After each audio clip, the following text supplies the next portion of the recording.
নমস্কাৰ বন্ধুসকল, সকলোকে মই YrHelper চেনেললৈ স্বাগতম জনাইছোঁ। তো এনেহ'ল আজিৰ ভিডিঅ'ত আমি বিশেষকৈ কথা পাতিবলৈ চেষ্টা কৰিম লাষ্ট ডেটবিলাকৰ বিষয়ে, যে বৰ্তমান চলি থকা কি স্কলাৰশ্বিপ চলি আছে, বৰ্তমান কি স্কলাৰশ্বিপ চলি আছে, চেণ্ট্ৰেলৰ ফালৰ পৰাই হওক বা ষ্টেটৰ ফালৰ পৰাই হওক, আৰু লাষ্ট ডেটবিলাক কেতিয়ালৈকে আছে, ইয়াৰ চেণ্ট্ৰেলৰ স্কলাৰশ্বিপবিলাকৰ লাষ্ট ডেট কেতিয়ালৈকে আছে, আৰু বিশেষকৈ আমাৰ অসমৰ যোনখন ষ্টেট লেভেলৰ স্কলাৰশ্বিপ আছে তাৰ লাষ্ট ডেটবিলাক কেতিয়ালৈকে আছে, এই দুটাৰ ওপৰত বিশেষকৈ কথা পাতিবলৈ চেষ্টা কৰিম। আৰু লগতে কি আপকামিং স্কলাৰশ্বিপ আছে যাতে আপোনালোকে তাৰ কাৰণে ৰেডি হৈ থাকিব পাৰে, তাৰ কাৰণে ডকুমেণ্টছখিনি বনাই থ'ব পাৰে, সেই সকলোখিনি কথা ভিডিঅ'ত ভালদৰে পাতিবলৈ চেষ্টা কৰিম যাতে আপোনালোকে গোটেইখিনি বস্তু ভালদৰে বুজি পায় আৰু লগতে আপোনালোকৰ কোনো ধৰণৰ কনফিউজন নাথাকে।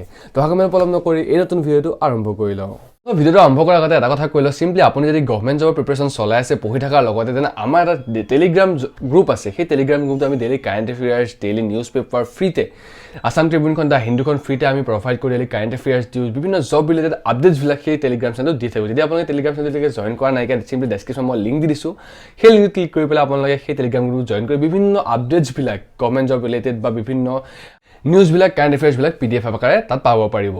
তো এইখন স্কলাৰশ্বিপ বুলি ক'লে পোনপ্ৰথমে যোনটো পৰ্টেল আহে বা স্কলাৰশ্বিপৰ আমাৰ মনত আহে সেইটো হৈছে নেশ্যনেল স্কলাৰশ্বিপ পৰ্টেল বা NSP, যোনটো চেণ্ট্ৰেল লেভেলৰ হয়। অৰ্থাৎ মই পোনপ্ৰথমে চেণ্ট্ৰেলৰ কেইটা কথা ক'বলৈ চেষ্টা কৰিম আৰু তাৰপিছত মই ষ্টেটৰ যোনখিনি ডিটেইলছ আছে সেইখিনি আপোনাক দিবলৈ চেষ্টা কৰিম।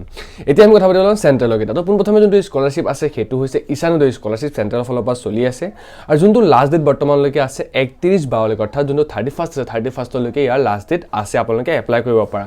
কলেজ ভেৰিফিকেশ্যন ডেট তাৰ পিছলৈকে আছে, কিন্তু আপুনি অনলাইন এপ্লাই কৰিবলৈ হ'লে 31ষ্টৰ আগতে এপ্লাই কৰিব লাগিব। এইটো আছিলে ফাৰ্ষ্ট স্কলাৰশ্বিপটো।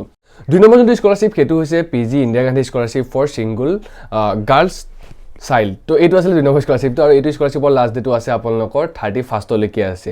চিম্পলি গোটেইকেইটা স্কলাৰশ্বিপৰ ডিটেইলছ, অৰ্থাৎ এলিজিবিলিটি ক্ৰাইটেৰিয়া কি হয়, কোনে কোনে এপ্লাই কৰিব পাৰে, তাৰ মই অলৰেডি ভিডিঅ' বনাই থোৱা আছে, কিন্তু মই আপোনালোকক যোনখন নতুনকৈ আহিছে সেইসকলৰ কাৰণে কি গোটেইকেইটা স্কলাৰশ্বিপৰ ডিটেইলছ মই ডেছক্ৰিপশ্যনত দি দিছোঁ, আপোনালোকে তাত গৈ পেলাই গোটেইকেইটা স্কলাৰশ্বিপৰ বিষয়ে ভালদৰে চাব পাৰিব। আমাৰ এইটো ভিডিঅ' মটিভ হৈছে যে গোটেইকেইটা স্কলাৰশ্বিপৰ লাষ্ট ডেট জানাটো, বহলাই কত নহয়, সেইকাৰণে মই কেৱল লাষ্ট ডেটকেইটাহে মেনশ্যন কৰি যাম। 3 নম্বৰ যোনটো স্কলাৰশ্বিপ সেইটো হৈছে PG স্কলাৰশ্বিপ, আপোনাৰ PG যোনসকলে কৰিব লৈছে সেইসকলৰ কাৰণে, কিন্তু এইটো কেৱল ৰেংক হোল্ডাৰ্ছ সকলৰ কাৰণে, অৰ্থাৎ যোনসকলে গ্ৰেজুৱেশ্যন কৰোঁতে ৰেংক হোল্ড কৰিছে ইউনিভাৰ্চিটিত সেইসকলে যোনটো স্কলাৰশ্বিপ আছে সেইটো এপ্লাই কৰিব পাৰিব। ইয়াৰ লাষ্ট ডেট আছে 31ষ্টলৈকে।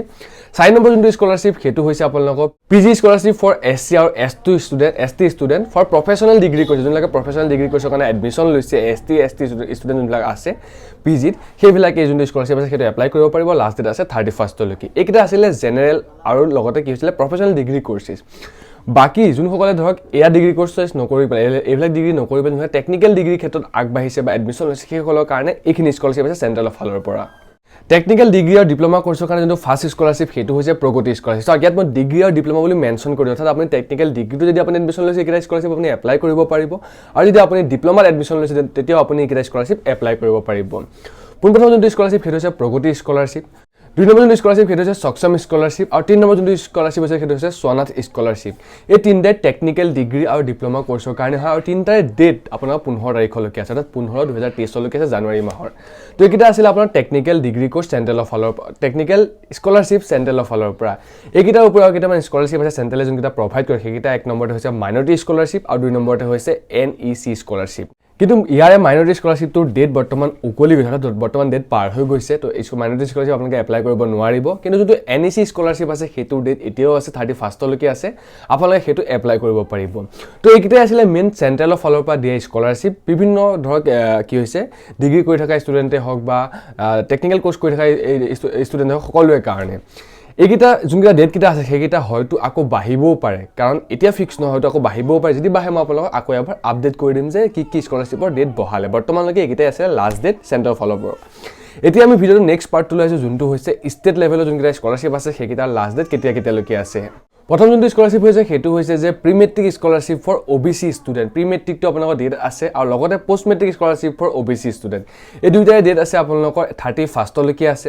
তাৰপিছত যোনটো স্কলাৰশ্বিপ হৈছে সেইটো হৈছে প্ৰি মেট্ৰিক আৰু পষ্ট মেট্ৰিক, অৰ্থাৎ যোনসকলে মেট্ৰিকৰ তলত আছে সেইসকলে এপ্লাই কৰিব পাৰিব, যোনসকলে মেট্ৰিকৰ ওপৰত আছে মেট্ৰিক পাছ কৰিলে সেইসকলে এপ্লাই কৰিব পাৰিব। অৰ্থাৎ আপুনি ডিগ্ৰী কৰি থাকিলেও পাৰিব, HSত পঢ়ি থাকিলেও পাৰিব, বা আপুনি যদি 9-10তো যদি পঢ়িছে তেতিয়াও আপুনি যোনটো স্কলাৰশ্বিপ আছে সেইটো এপ্লাই কৰিব পাৰিব। প্ৰি মেট্ৰিক আৰু পোষ্ট মেট্ৰিক ST ষ্টুডেণ্ট যোনটো স্কলাৰশ্বিপ সেইটো লাষ্ট ডেট আছে 31লৈকে আৰু ইয়াৰ পিছত আছে আপোনালোকৰ 3 নম্বৰ যোনটো স্কলাৰশ্বিপ সেইটো হৈছে SC সকলৰ কাৰণে pre matric scholarship for SC student আৰু post matric scholarship for SC student যোনটো লাষ্ট ডেট আছে আপোনালোকৰ 15 তাৰিখলৈকে ইয়াৰ পিছত স্কলাৰশ্বিপ যোনটো আমাৰ অসম গভৰ্ণমেণ্টৰ ফালৰ পৰা চলি আছে সেইটো হৈছে ৰিসেন্টলি লঞ্চ কৰা মোবিলিটি গ্ৰান্ট স্কলাৰশ্বিপটো যোনটো কেৱল গাৰ্লছ সকলৰ কাৰণেহে যদি আপোনালোকে এই বিষয়ে গম নাপায় দুই সময়ত ডিটেইল ভিডিঅ' বনাই থোৱা আছে সেই ভিডিঅ'টো চাব পাৰিব এই ভিডিঅ'টো লাষ্ট ডেট আপোনালোকৰ 14 তাৰিখলৈকে আছে আৰু স্কিমটো আণ্ডাৰ বাই স্কলাৰশ্বিপটো আণ্ডাৰ আপোনালোকক প্ৰত্যেক মাহে 1000 টকাকৈ প্ৰভাইড কৰা হ'ব এইকেইটা আছিলে চেণ্ট্ৰেলৰ ক্ষমা কৰিব আমাৰ ষ্টেটৰ ফালৰ পৰা থকা বৰ্তমান চলি থকা স্কলাৰশ্বিপৰ লাষ্ট ডেট ইয়াৰ উপৰি আমাৰ ষ্টেটে আৰু কেইটামান স্কলাৰশ্বিপ লঞ্চ কৰে যোনটো হৈছে যে মেৰিট কাম স্কলাৰশ্বিপ এটা আছিলে যোনটো আমাৰ DHS অৰ্থাৎ ডাইৰেক্টৰ অফ হায়াৰ এডুকেশ্যন যোনটো আছে আমাৰ গুৱাহাটী তাৰ পৰা লঞ্চ কৰে কিন্তু সেইটো ডেট বৰ্তমান উকলি গৈছে লাষ্ট 15 তাৰিখলৈকে আছিলে তাৰ কোনো আপডেট পোৱা নাই এতিয়ালৈকে সেইটো ডেট বৰ্তমান উকলি গৈছে বুলি গম পাওঁ তো এইকেইটা আছিলে আমাৰ ষ্টেটৰ ফালৰ পৰা লাষ্ট ডেট স্কলাৰশ্বিপ কেইটাৰ এতিয়া আমি কথা পাতিম যে কি স্কলাৰশ্বিপ আছে আগন্তুক আহিবলগীয়া বা আপকামিং স্কলাৰশ্বিপ কি আছে বৰ্তমান তো চিম্পলি চাওক এই যোনকেইটা স্কলাৰশ্বিপ ক'লো এইবিলাক প্ৰত্যেক বছৰে ওলোৱা স্কলাৰশ্বিপ তো এইকেইটা আপোনাৰ প্ৰত্যেক বছৰে ওলাব অহা বছৰটো ওলাব অহা বছৰ এনেকুৱা সময়লৈ ওলাব চিন্তা নাই কিন্তু এতিয়া বৰ্তমান ইয়াৰ নেক্সট আহিবলগীয়া যোনটো স্কলাৰশ্বিপ আছে সেইটো হৈছে যোনটো AFNA স্কলাৰশ্বিপটো যোনটো আমাৰ কি হৈছে এটা ফাউণ্ডেশ্যন আছে সেই ফাউণ্ডেশ্যনটোৱে প্ৰভাইড কৰে গভৰ্ণমেণ্ট ছেক্টৰ স্কলাৰশ্বিপ নহয় প্ৰাইভেট ছেক্টৰ স্কলাৰশ্বিপ হয় সেইটো আহিবলগীয়া স্কলাৰশ্বিপ জানুৱাৰী 2023 চনৰ জানুৱাৰী 1 তাৰিখৰ পৰা সেই স্কলাৰশ্বিপটো আৰম্ভ হ'ব এপ্লিকেশ্যন আৰম্ভ হ'ব তো এইটো হৈছে আমাৰ বৰ্তমান আহিবলগীয়া স্কলাৰশ্বিপ অসমৰ ষ্টুডেণ্টসকলৰ কাৰণে বাকি এইটো আছিলে ভিডিঅ'টো আপোনাক ক'বলগীয়া সকলোবিলাক স্কলাৰশ্বিপৰ লাষ্ট ডেট কোনটো কেতিয়ালৈকে আছে ইয়াত যোনবিলাক আপডেট হ'ব সেইবিলাক মই আকৌ এটা নেক্সট ভিডিঅ'ৰ যোগেদি আপোনালোকক আপডেট দি দিবলৈ চেষ্টা কৰিম বাকি এইটো ইমানখিনি আছিলে ভিডিঅ'টো সম্পূৰ্ণ সকলোকে ধন্যবাদ যদি ভিডিঅ' ভাল লাগিলে লাইক কৰিব শ্বেয়াৰ কৰিব সকলোৰে সৈতে আৰু যদি কিবা নুবুজা থাকিলে মোক কমেণ্ট কৰিব মই সেইটো এনচাৰ দিবলৈ বা ৰিপ্লাই দিবলৈ চেষ্টা কৰিম